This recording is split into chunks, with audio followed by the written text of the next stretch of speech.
Hey, and welcome back for episode 3 of this winter edition with the Pontoon. I'm just going to take you through a few steps that got us from where you saw us last, which was just putting the carpet on, to, well, what you see here. It's been about a little over a month, and the first thing we did is build the helm. Watch Clark and I do that here.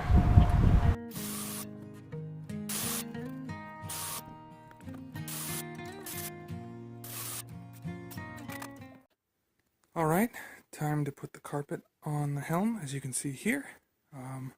This is before cutting the gauge holes. And there we go, with the holes cut out, and now it's time to start installing gauges.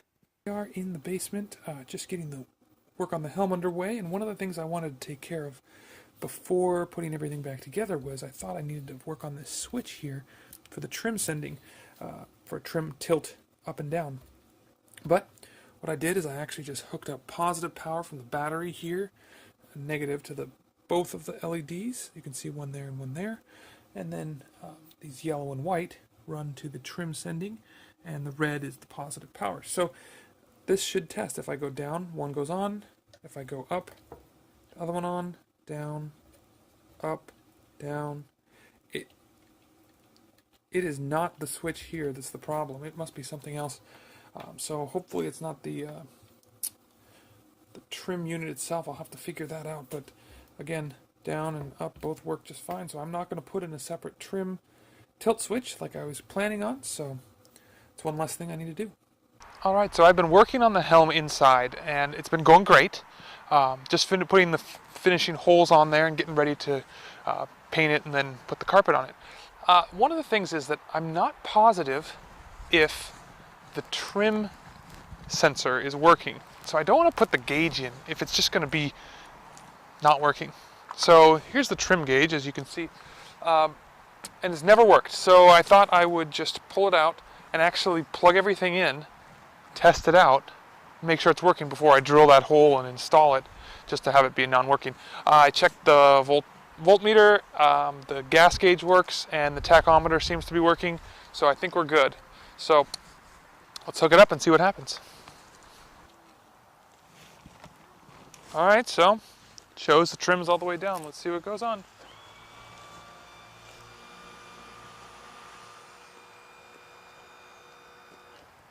Nothing. Okay. Well, this appears to be the issue here. The problem child. We're going to go ahead and pull out that trim sending unit. Well, the verdict is in, and I'm sorry to say, sad to say, it is not working at all. This trim sending unit that I just brought in, it has given me unlimited ohms. I cannot get it to work. I pulled it apart, and if you look, that's going to be why. It's all corroded. Sure enough,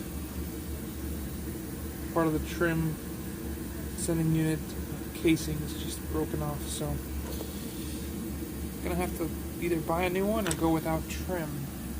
That's going to be the decision. It's I think it's a $36 part,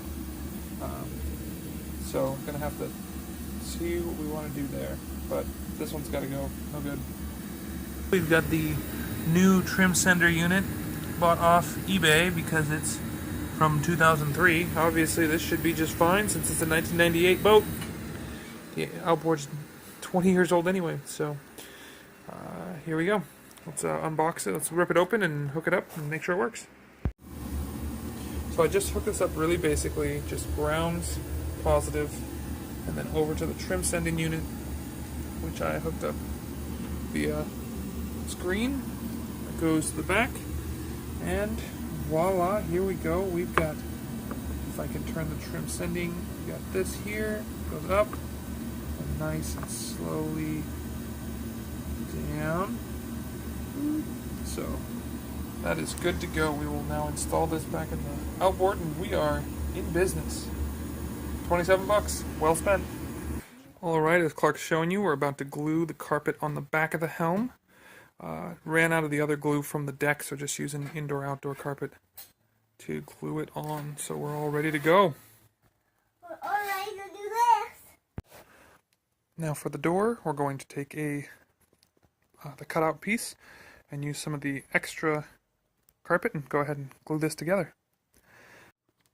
The door is now completed and carpeted, stapled in the back here.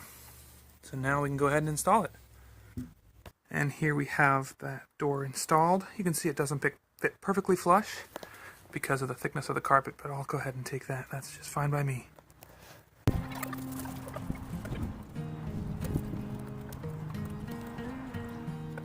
Now that it's time to hook up the throttle again, fortunately, I tagged things with electrical tape, so I know which one goes to which. The horn's installed, so Clark is going to give us a ceremonial toot toot. Go ahead, Clark.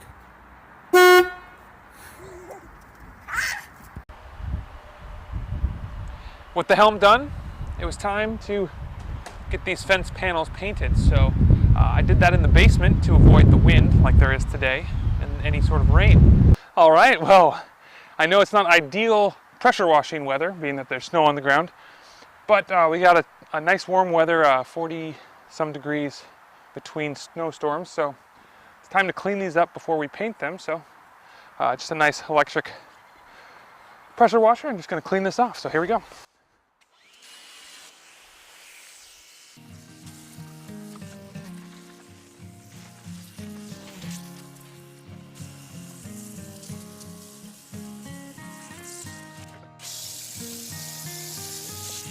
All right, so the power washer at this point is all about removing these old cracked decals and just getting it ready to be painted. So here we go, watch it in action.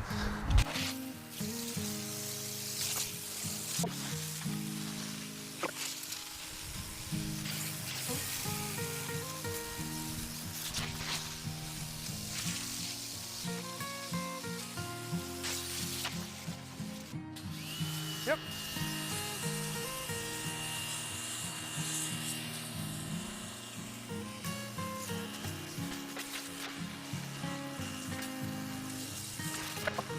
All right, it's time for the big dog. And if you can see, it's got all this Sport Crest stuff on here and actually has our registration decals. So I'll see if those come off with the pressure washer, but I'm gonna have to put new numbers on because it's just hasn't been staying, so here we go.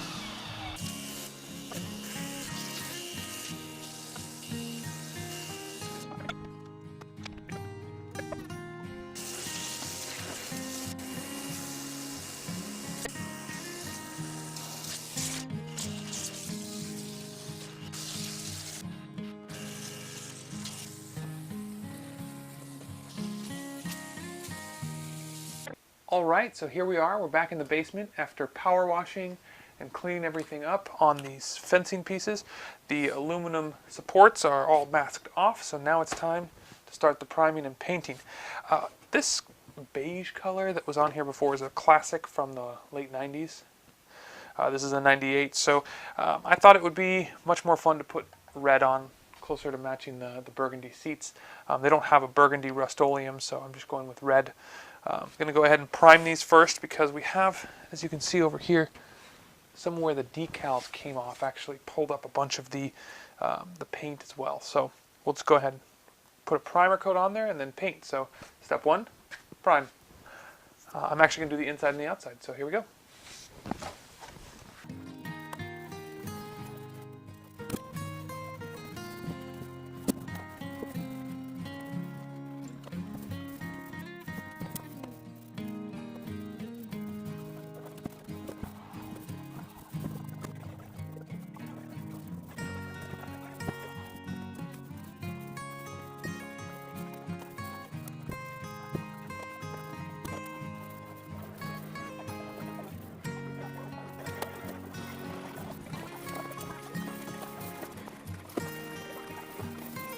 See, it is all masked off, and here's some of the decal we're getting rid of. So this is the before, and then we'll prime and paint.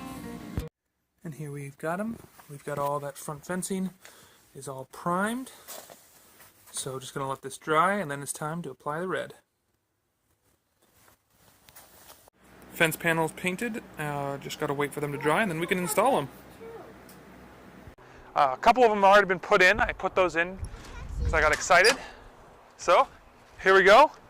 New fence panels.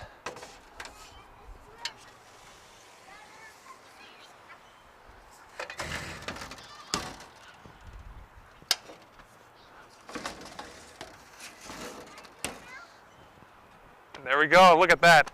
Big difference, quite red. Here's the before. And I got some pictures as well, but kind of rough down here, a little smoother up here, but we're gonna put this on and see what it looks like.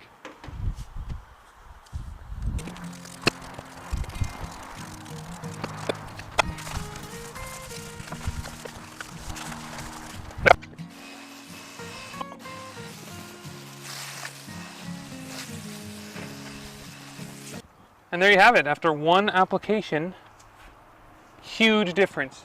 This case, because it's so old, it's got a lot of lake grime. I can actually still feel it just a little bit down here. So I'm going to do a second application in a few, maybe hour or two after it dries out. So we'll do the other side too. Here's the before of the seats underneath. I'm going to go ahead and prime and paint these gray to match the carpet. It's time to paint with this gray paint, and this is my hat. And this is my head. So, as you can see, the smooth surface with the gray does show the first coat pretty well, so we're going to do a second coat.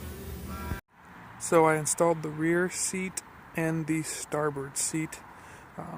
Lighting wasn't good for taking videos, so I went ahead and just installed them and lagged them in. So these are the only two seats that are going to stay in for the first part of the season, so we can move lumber. The rest of the boat will be used for the transportation of stuff and lumber. So that's all set. I still need back here the two armrests. A couple of pieces were rotted out, so I'm just going to replace those with strapping. So just got to take care of that and then bring those back out.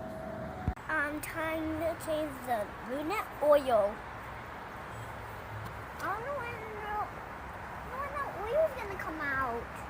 Well, that's not good news. We've got some creaminess to the oil, so we're just going to make sure to change this more often. This is 2 years, so we'll make sure to do it every year. But we're just going to flush this stuff out. All right, we're getting to some of the fun parts, which is putting the stickers, the decals for the registration numbers back on. So instead of just doing black up here like we had before, I thought it would be fun. Spend an extra couple dollars. Got some red ones. I'm actually going to put them down below. The reason is, that way I can take off this panel for transporting materials, and we'll still have our bow numbers on. So I went ahead and got the red so it's matching. It's a contrasting color. And here we go. And there we go. We got ourselves some red bow numbers to match the boat. I'll go ahead and do it on the other side now. I thought I'd also point out that, well, the old stopping blocks here were completely rotted, so I put new ones in and used the remnant indoor-outdoor carpet to get them so that they're nice. Put here and reinstalled those with stainless this time so they don't rust out. Here we are after a first voyage with the redone pontoon. It ran much better. It was excellent. And as you can see, all new carpet. We've got the new cleats. We got the new helm. We got just all the new paint and everything. Turns out all the gauges are working, which is excellent. It was a great ride. So very happy to have done everything. So now, on to summer.